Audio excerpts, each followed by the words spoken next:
at the gorgeous, beautiful Dramana Beach and Pier with Monica, our resilient teen, for this episode. We just finished a gorgeous photo shoot out on the water, under the pier, on the beach. And if you guys who are local have not been here recently or ever been here, this was my first time. You gotta come out here. It was gorgeous. So. But anyway, enough about the beach. We are here to hear Monica's story about her lockdown experience. So welcome, Monica. Hi, thank you. So you've lived here for a few years now. Tell me how this area played a part in you surviving, getting through, this year. Yeah, I think just for me, the biggest part of my life is probably the beach. I always spend time here, and I always come here when I feel the need to escape things. It brings me a lot of peace and comfort. And I was really able to just grow in my understanding of myself here, which I was really happy about. Yeah, wow. Well, at one point we were in lockdown you couldn't travel past 5 kilometers from your home.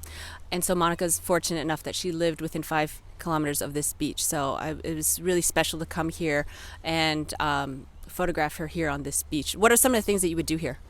I will usually swim or just sit on the beach and read a book, write sometimes, take pictures. Yeah. Cool. Well, before but tell me a little bit about your life before 2020. Going into year 12. What were your thoughts and hopes and things? Well, I guess it was pretty much just the general thoughts, you're going to go graduate and have all these events with your friends and spend lots of time together and just really have as much of an enjoyable year as you can with the stress of year 12. So I was really looking forward to it, actually. Thought it might be a good chance to grow closer to some people and put more effort in with my schoolwork and hopefully accomplish new goals. What were some of those goals? Do you remember? I know I definitely wanted to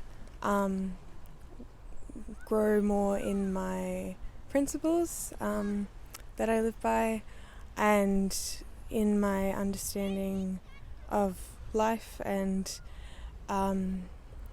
understanding how things operate properly and really work hard on school, become more efficient and diligent in that. That was a big priority for me. Well, that's interesting that you mentioned that one of your goals was to just understand how life works and grow in your principles and values. Like, how did the pandemic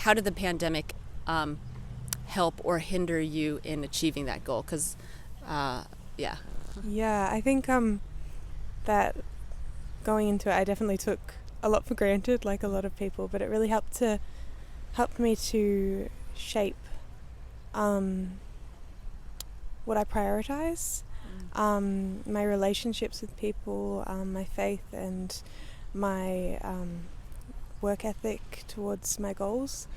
I feel like I was really able to grow in those areas a lot and just put a lot more focus into them.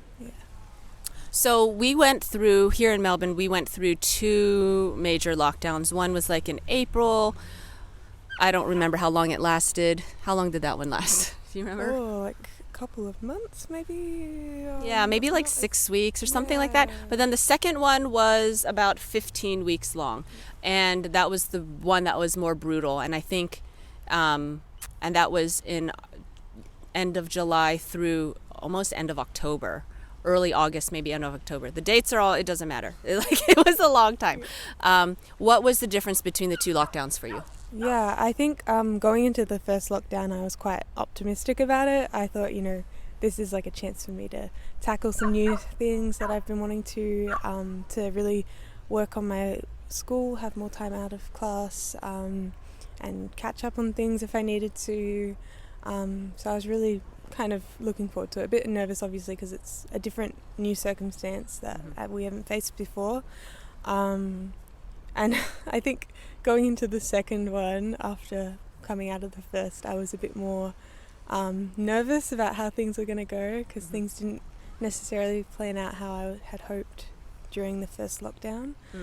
So I was kind of uncertain as to how I would achieve my goals, and whether I would be able to have the persistence to keep going through things. Yeah. So you mentioned that the first lockdown didn't go as well as you thought. Are you comfortable sharing what things didn't go so well, that you were like nervous about having to do it all over again, the second one? Yeah, I mean, for me it was more, largely to do with school. I didn't get to accomplish as many goals, and I felt like I wasn't as diligent as I had hoped to be in my work.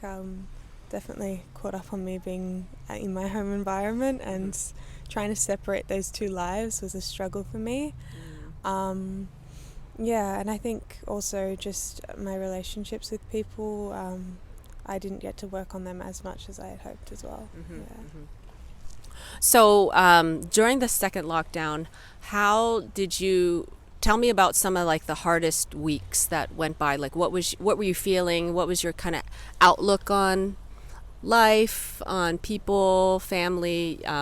Just explain, how what was going on psychologically, for you during those, hardest weeks. Yeah, I think for me, I felt kind of despaired about everything.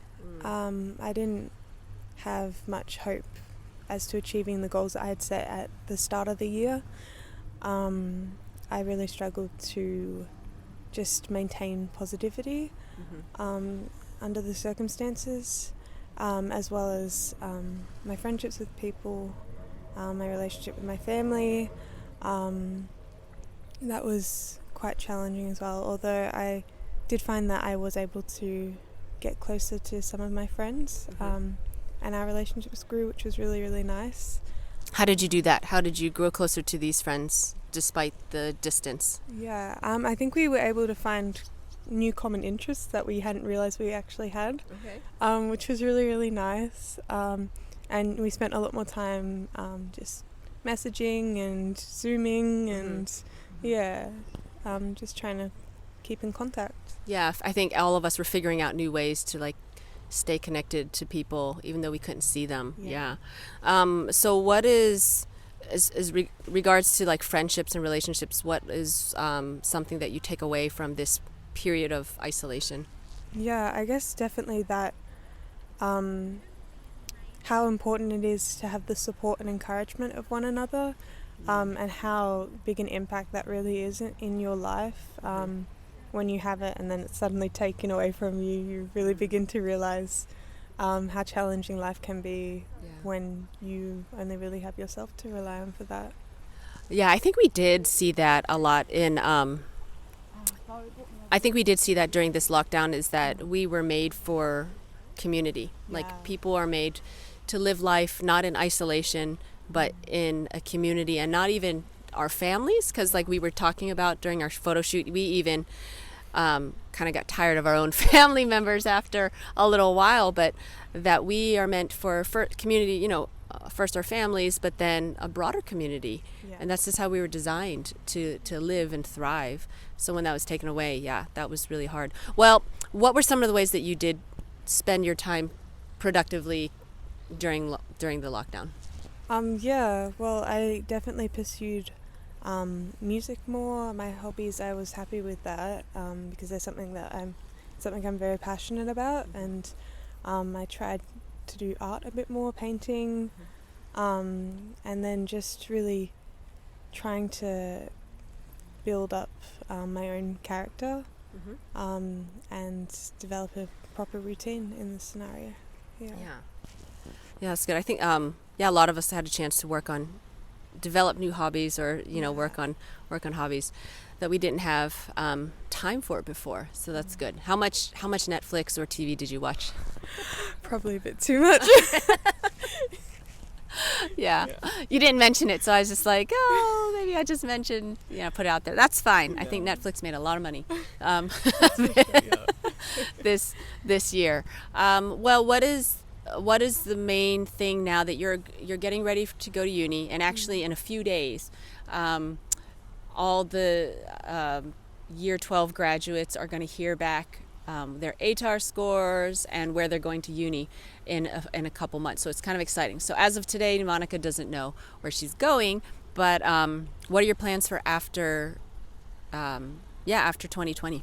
Yeah, so at the moment I'm considering a gap year for next year potentially, and following up uni the year after that, and just working and traveling and working on my relationships even more with people. Yeah. Yeah, I think that might be it's a good time to take a gap year and just take a breather. I don't know, because who even knows if next year 2021 is even going to be normal, right? Like we might all start going back to things, and then who knows. Well, what is something that you're going to take from this period in lockdown into adulthood? Just like a new understanding of life or mindset, something that you've realized after going through lockdown, coming through that darker period and coming out of it now. Yeah, I think definitely for me a big thing was the realization that I am the one that controls the image of my future. That, even when it looks like it's hard to see a positive image, you can reshape that and say that this is what I'm going to do. This is what it's going to look like. Even though, we can control our choices that lead towards that. Yeah, I think that going through that lockdown,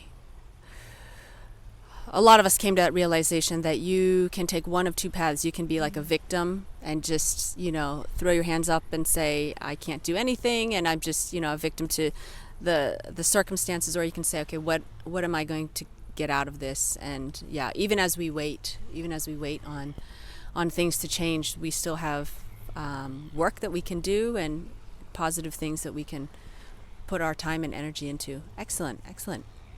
Well, was there anything else that you wanted to add? Anything to say? I think that's probably it, covered everything. Yeah, excellent. Well, thank you, Monica, for joining us. How did the photo shoot go? We met kind of early this morning. It was chilly. As you can tell, the sun is like in and out of the clouds. How did that go for you? What were you thinking beforehand, and how do you feel now? Yeah, I was pretty nervous about it at first. I was kind of like, it's a bit different, kind of nervous about like the people that might be around and like that kind of stuff. But when we got into it, it was a lot of fun. I really, really enjoyed it. Yeah. Oh, thank you. Yeah, I really enjoyed it too. I can't wait to share. So the photos will be done by the time you guys are watching this video, so check it out on the website. But I had a great time with Monica. Okay, I can't wait to see you guys again with another episode of Project Resilient. Okay, until next time. Bye.